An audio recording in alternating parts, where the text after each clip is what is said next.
ಇನ್ನು ಬೆಂಗಳೂರಿನಲ್ಲಿ ಬೆಳಗ್ಗೆ ಜೆಸಿಬಿ ಗರ್ಜನೆಯನ್ನು ಮಾಡಿದೆ. ಜಿಬಿಎಯಿಂದ ಒತ್ತುವರಿ ತೆರವುವ ಕಾರ್ಯಾಚರಣೆ ಈಗ ಬಹಳ ದೊಡ್ಡ ಪ್ರಮಾಣದಲ್ಲಿ ಸಾಗ್ತಾ ಇದೆ. ಪಾದಚಾರಿಗಳಿಗೆ ಈ ಬೀದಿ ಬದಿ ವ್ಯಾಪಾರಿಗಳ ಕಾಟದಿಂದ ನಡೆದುಕೊಂಡು ಹೋಗೋಕ್ಕಾಗ್ತಾ ಇಲ್ಲ ಅನ್ನುವಂತಹ ನಿಟ್ಟಿನಲ್ಲಿ ಈಗ ಜಿಬಿಎ ಫುಟ್ಪಾತ್ನಲ್ಲಿರುವಂತಹ ಅಂಗಡಿ ಮುಕ್ಕಟ್ಟುಗಳನ್ನು ತೆರೆಸುವಂತಹ ಕೆಲಸವನ್ನು ಮಾಡ್ತಾ ಇದೆ. ಫುಟ್ಪಾತ್ ಮೇಲಿದ್ದ ಅಂಗಡಿಗಳ ಮೇಲೆ ತೆರವು ಕಾರ್ಯಾಚರಣೆ ಈಗ ಶುರುವಾಗಿದೆ. ಬೆಳಗ್ಗೆ ಬೆಂಗಳೂರಿನಲ್ಲಿ ಜೆಸಿಬಿ ಗರ್ಜನೆಯನ್ನು ಮಾಡ್ತಾ ಇದೆ. ಜಿಬಿಎನಿಂದ ಒತ್ತುವರಿ ತೆರವು ಕಾರ್ಯಾಚರಣೆ ಪ್ರಾರಂಭವಾಗಿದೆ. ಫುಟ್ಪಾತ್ ಮೇಲಿದ್ದಂತಹ ಅಂಗಡಿಗಳ ತೆರವು ಮಾಡ್ತಾ ಇರುವಂತಹ greater Bengaluru authority, tea coffee ಅಂಗಡಿ ತೆರವು ಮಾಡ್ತಾ ಇರುವಂತಹ ಅಧಿಕಾರಿಗಳು, ಮಾಲೀಕರು ಮನವಿ ಮಾಡಿದರೂ ಕೂಡ ಜಿಬಿಎ ಸಿಬ್ಬಂದಿಗಳು ಕೇಳ್ತಾ ಇಲ್ಲ. ಎಲ್ಲ ಒತ್ತುವರಿಯನ್ನು ತೆರವು ಮಾಡ್ತಿದ್ದಾರೆ ಗ್ರೇಟರ್ ಬೆಂಗಳೂರು ಅಥಾರಿಟಿ ಸಿಬ್ಬಂದಿಗಳು, ಜಿಬಿಎ ಸಿಬ್ಬಂದಿಗಳು. ಬೆಂಗಳೂರಿನ ವೈಯಾಲಿ ಕಾವಲ್ಲ ಫುಟ್ಪಾತ್ ಮೇಲಿದ್ದಂತಹ ಹೋಟೆಲ್ಗಳು, ಫುಟ್ಪಾತ್ ಮೇಲೆ ಆಕ್ರಮಿಸಿಕೊಂಡಿದ್ದಂತಹ ಹೋಟೆಲ್ಗಳನ್ನು ತೆರವು ಮಾಡೋದಕ್ಕೆ ಜಿಬಿಎ ಈಗ ಮುಂದಾಗಿದೆ. ಮರವನ್ನು ಬಿಡದೆ ಆಕ್ರಮಿಸಿಕೊಂಡಿದ್ದಂತಹ ಹೋಟೆಲ್ಗಳು, ಜಿಬಿಎ ನಿರ್ದೇಶನದಂತೆ ಹೋಟೆಲನ್ನು ಒತ್ತುವರಿ ಮಾಡಿ ತೆರವುಗೊಳಿಸಿದ್ದೆ ಜಿಬಿಎ. ಹೋಟೆಲ್ ಸಿಬ್ಬಂದಿಗಳು ಅದೆಷ್ಟು ಮನವಿ ಮಾಡಿದರೂ ಕೂಡ ಜಿಬಿಎ ಅಧಿಕಾರಿಗಳು ಕೇಳದೆ ತೆರವನ್ನು ಮಾಡಿದ್ದಾರೆ.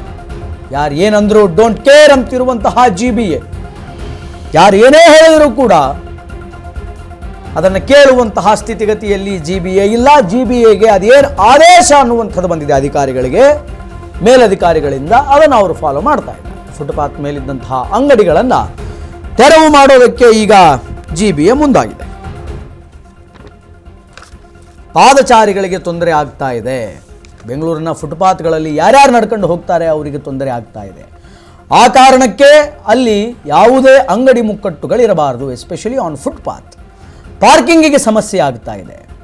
ಆ ಕಾರಣಕ್ಕೆ ಆ ಅಂಗಡಿಗಳನ್ನು ತೆರವುಗೊಳಿಸಬೇಕು ಅನ್ನುವಂತಹ ಒಂದು ಆದೇಶವನ್ನು ಜಿಬಿಎ ಬಹಳ ಸ್ಪಷ್ಟವಾಗಿ ನೀಡಿತ್ತು.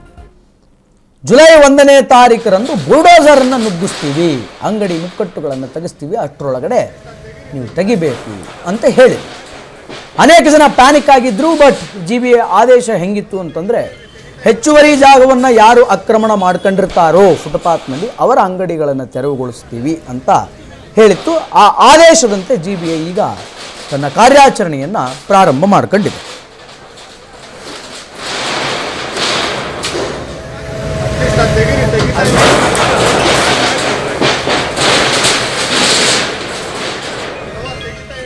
ತೊಂದರೆಯಾಗುವಂತಹ ನಿಟ್ಟಿನಲ್ಲಿ ಅಂಗಡಿ ಮುಕ್ಕಟ್ಟುಗಳು ಫುಟ್ಪಾತ್ ಮೇಲೆ ರಾರಾಜಿಸ್ತಾ ಇದೆ. ಆದ್ದರಿಂದ ಅವುಗಳನ್ನು ತೆರವು ಮಾಡ್ತಾ ಇದ್ದೀವಿ ಅಂತ. ಬೀದಿ ಬದಿಯಲ್ಲಿ ವ್ಯಾಪಾರ ಮಾಡೋದು ತಪ್ಪ? Obviously not. ಆದರೆ ಸಾರ್ವಜನಿಕರಿಗೆ ತೊಂದರೆ ಆಗುವಂತಹ ವ್ಯಾಪಾರ ಮಾಡೋದು ಸರ್ವತಃ ತಪ್ಪು. ಪರಿಸರಕ್ಕೆ ಹಾನಿ ಮಾಡುವಂಥದ್ದು ಕೂಡ ಸರ್ವತಃ ತಪ್ಪು. ಮರಗಳನ್ನು ಆಕ್ರಮಿಸಿ ಅಂಗಡಿ ಮುಕ್ಕಟ್ಟುಗಳನ್ನು ನಿರ್ಮಾಣ ಮಾಡಿರೋದು ಕೂಡ ತಪ್ಪು. ಆದ್ದರಿಂದ ಯಾರ್ಯಾರು ಹೀಗೆ ಅಕ್ರಮವಾಗಿ ಫುಟ್ಪಾತ್ನಲ್ಲಿ ಅಂಗಡಿ ಮುಕ್ಕಟ್ಟುಗಳನ್ನು ಇಟ್ಕೊಂಡಿದ್ದಾರೆ ಅವರ ಮೇಲೆ ಜಿಬಿಎ ಕಂಡಿದೆ. ಅದಕ್ಕೆ ಸಂಬಂಧಪಟ್ಟಂತಹ ಕಾರ್ಯಾಚರಣೆಗಳು ಈಗ ನಡೀತಾ ಇದೆ. ಇನ್ನು ಇದಕ್ಕೆ ಸಂಬಂಧಪಟ್ಟಂತೆ ಜೆಸಿ ರಸ್ತೆಯಲ್ಲೂ ಕೂಡ ತೆರವಿನ ಕಾರ್ಯಾಚರಣೆ ನಡೀತಾ ಇದೆ. ಯಲಹಂಕ ನ್ಯೂ ಟೌನ್ ಅಲ್ಲೂ ಕೂಡ ನಡೀತಾ ಇದೆ. MD ಬ್ಲಾಕ್ ಅಲ್ಲೂ ಕೂಡ ಜೆಸಿಬಿಯ ಗರ್ಜನೆ ಅನ್ನುವಂಥದ್ದು ಪ್ರಾರಂಭ ಆಗಿದೆ. ಅಕ್ರಮವಾಗಿ ಯಾರ್ಯಾರು ಈ ಶೆಡ್ಗಳನ್ನು ಹಾಕ್ಕೊಂಡಿರ್ತಾರೆ, ಕಟ್ಟಡಗಳನ್ನು ಕಟ್ಟಿರ್ತಾರೆ, ಅವರಿಗೆ ಇದು ದೊಡ್ಡ ಹೊಡೆತ ಉಂಟು ಮಾಡುತ್ತೆ. ಈಗಾಗಲೇ ಬೆಂಗಳೂರಿನ ಸುಮಾರು ಕಡೆ ಬೀದಿ ಬದಿ ವ್ಯಾಪಾರಿಗಳನ್ನು ತೆರವುಗೊಳಿಸಿಬಿಟ್ಟಿದ್ದಾರೆ. ಅವರಿಗೆ ಮುಂದಿನ ದಿನಗಳಲ್ಲಿ ಸರ್ಕಾರ, ಜಿಬಿಎ ಏನು ಪರ್ಯಾಯ ವ್ಯವಸ್ಥೆ ಮಾಡುತ್ತೆ ಅನ್ನುವಂತಹ ಪ್ರಶ್ನೆಗಳು ಕೂಡ ಈಗ ವ್ಯಕ್ತವಾಗ್ತಾ ಇದೆ. ಸರ್ವೇ ಸಾಮಾನ್ಯವಾಗಿ ಜನ ಪ್ಯಾನಿಕ್ ಆಗಿದ್ದು ನಿಜ. ನಮಗೆ ಆದಂತಹ ಕೆಲ ಸಾಲ ಸೋಲುಗಳಿದೆ. ವರ್ಷಾನುಗಟ್ಟಲೆ ನಾವು ಇಲ್ಲೇ ಕುಳಿತುಕೊಂಡು ವ್ಯಾಪಾರ ಮಾಡ್ತಾ ಇದ್ದೀವಿ. ಈಗ ಏಕಾಏಕಿ ಖಾಲಿ ಮಾಡುವಂತಂದರೆ ನಾವು ಎಲ್ಲಿಗೆ ಹೋಗೋದು, ಹೆಂಗೆ ಹೋಗೋದು?